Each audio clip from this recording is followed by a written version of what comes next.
Bonjour, Fifi et moi, nous vous accueillons pour le tuto numéro 3 sur le crayon.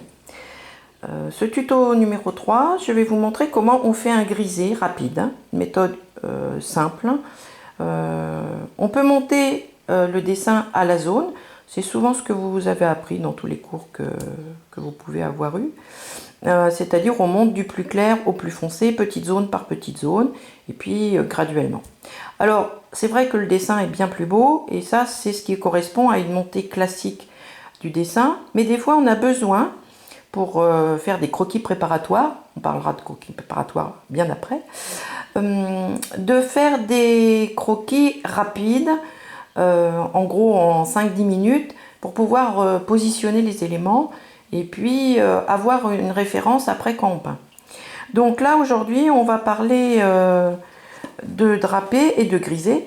Alors, vous retrouverez sur le blog la taille des crayons et vous retrouverez des petites indications pour le drapé.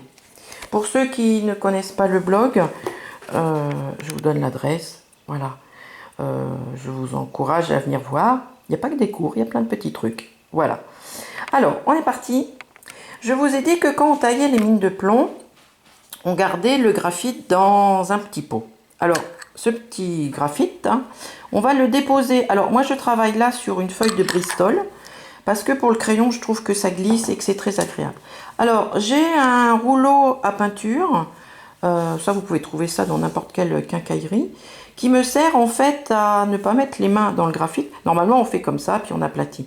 Mais bon, après, on ne peut plus dessiner parce qu'on en a partout. Donc, on prend le graphite avec le rouleau. Vous voyez, il rentre un petit peu dedans. Et on va tourner. Vous voyez que ça se pose très facilement.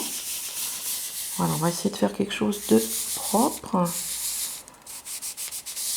Voilà. Vous pouvez accentuer. Vous voyez, en même temps, j'appuie un petit peu sur le rouleau. Et voilà, je vais rassembler un petit peu mes graphites au milieu. Alors, l'avantage de cette méthode, c'est que ça fait un gris très propre. Très uni, et en plus il est homogénéisé, c'est-à-dire qu'il n'y a pas de trait de crayon, il n'y a pas de cochonnerie. Voilà, une fois qu'on a le grisé, alors le grisé doit être quand même assez fort, hein. Faut pas avoir peur de l'appuyer, de repasser.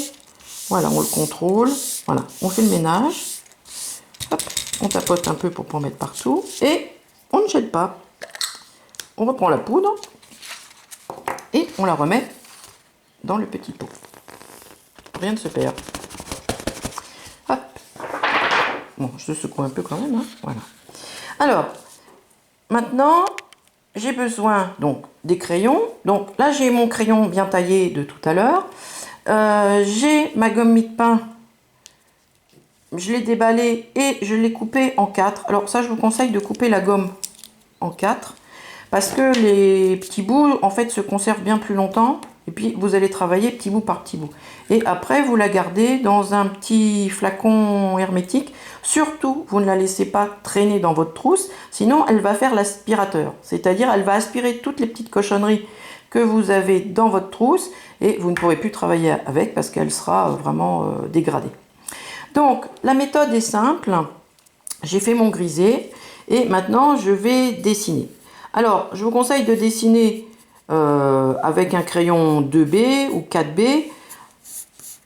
Le but, c'est de voir quand même le dessin. Alors, pour ceux qui sont pas très doués en dessin, comme mes élèves au cours, on peut aussi mettre un calque dessus. C'est-à-dire, on fait le dessin tranquillement sur un papier calque, ou on décalque un drapé, enfin, ce qu'on a besoin. Et on va reporter le calque sur le grisé. On ne met pas le dessin sous le grisé. Parce que quand vous allez passer l'estompe, ben, tout s'en va. Donc le dessin peut se faire que sur le dessus.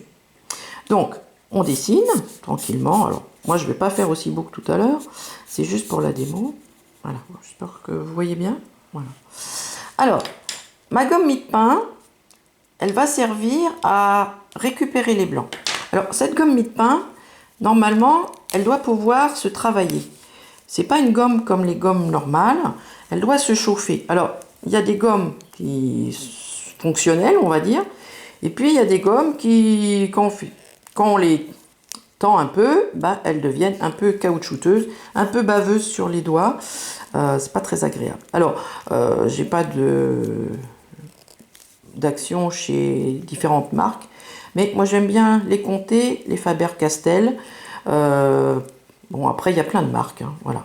Alors, le but du jeu, c'est de la chauffer, et puis pour qu'elle fasse le chewing-gum, c'est-à-dire un peu une espèce de tige comme ça, là, voilà. Alors, l'avantage, c'est que cette gomme, une fois qu'elle est molle, elle va pouvoir travailler de différentes façons. Déjà, on peut la modeler et la mettre en pointe. En pointe, je peux aller récupérer un petit blanc ponctuel.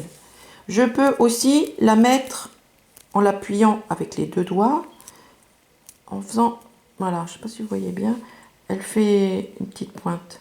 Voilà. Ça permet de faire des lignes. C'est merveilleux quand même, hein. Voilà. On peut aussi l'utiliser en tapotant, c'est-à-dire en la mettant sur le bout du doigt comme une petite crêpe et en tapotant, en fait, elle va enlever des éléments et elle permet de faire des dégradés.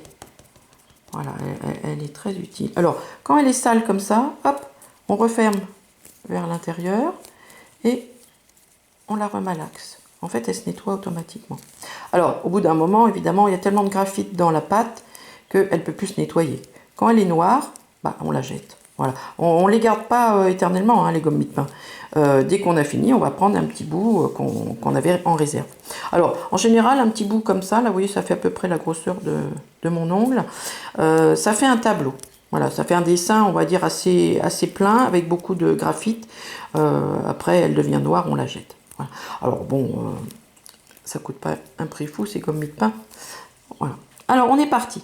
La gomme mie-de-pain, elle va permettre en fait de récupérer les blancs du dessin. Voilà. Alors, il y a un côté magique à cette méthode, c'est-à-dire que si vous avez bien dessiné et que vous avez bien repéré, alors pour ceux qui ont du mal, vous pouvez aussi repérer un peu les ombres avant de tout enlever. Hein, moi, j'aime bien mettre un peu les ombres pour voir un petit peu mieux où je vais. Après, c'est une question de goût, hein, chacun fait comme il veut. Là, quand je mets des ombres, vous voyez que je vais vraiment avec quelque chose d'un peu gros. Là, j'ai un 9B, c'est-à-dire quelque chose qui va laisser une ombre noire tout de suite. C'est pas la peine de prendre un HB et d'appuyer pour que ça noircisse. Ça sert à rien, vous martyrisez le papier. Un 9B, hop, ça fait l'ombre, ça fait tout de suite ce qu'on a besoin. Il n'y a pas besoin de faire. D'appuyer. Alors, cette gomme mie-de-pain, elle va travailler, elle va nettoyer en fait les zones lumière. Vous allez voir, ça se fait presque magique. Voilà, on va récupérer. Alors, essayez de récupérer dans le sens. Hein, le petit nœud, il fait hop vers le haut, hop vers le bas. Donc, on va aussi, avec la gomme mie-de-pain, essayer de donner ce sens. C'est-à-dire de tirer un peu dans le sens de haut en bas pour cette zone là, voilà. Vous voyez arriver, ça c'est sympa, hein, voilà. Alors après, voilà, là j'ai dégrossi, hein, je vais nettoyer un petit peu plus, voilà. L'avantage, c'est que j'ai tout de suite le fond, j'ai tout de suite le ton moyen, c'est-à-dire on va dire déjà des zones un petit peu ombrées. L'ombre, j'ai juste à la rajouter, et si j'ai besoin d'aller chercher, on va dire, quelque chose de très précis et très blanc, je vais la mettre en pointe et je vais travailler un petit peu plus sur la surface. Et le blanc, sur le papier Bristol, vous retrouvez à une qualité de blanc de dessous qui est en fait la couleur du papier d'origine. Le papier canson à grains, lui, il va vous laisser... Vous aurez du mal à récupérer des blancs. Il est un peu trop alvéolé, la cellulose est un peu trop libre, et du coup vous allez avoir des petits soucis de blanc. Tandis que le Bristol, lui, il se laisse bien faire. Voilà. Donc après, bah, évidemment, on peut finir avec des petites zones, on peut utiliser le critérium si je veux faire des choses un petit peu plus sophistiquées, rentrer dans des détails, remettre des plis, remettre des mini-ombres. Voilà, je peux faire quand même beaucoup de choses. Mais cette méthode, vous avez vu, elle prend le temps d'une vidéo, c'est-à-dire en gros 2 minutes et demie. Et le rendu est quand même pas mal. Alors là, je ne me suis pas appliquée parce que c'était la démo. Mais je vous montre le résultat fini. Voilà. Alors, c'est pas un drapé qu'on va mettre en expo. C'est, on va dire, un croquis préparatoire qui va permettre de faire autre chose après. Alors, évidemment, moi je trouve que déjà c'est pas mal. Donc mes élèves ont appris ça cette semaine. Et ben écoutez, vous tous qui ne pouvez pas venir avec nous à l'association, eh ben, je vous encourage à essayer. Voilà. Et je vous montre un petit résultat. Voilà, des petites oies qui sont montées comme ça, avec du crayon. Bon, après, je vous montrerai d'autres dessins. Sur le blog, vous aurez un petit album dessin. Je vous encourage à aller le visiter d'ici quelques semaines. Voilà, et bien écoutez, je pense que maintenant vous avez les éléments pour commencer à dessiner. Je vous encourage. Au revoir.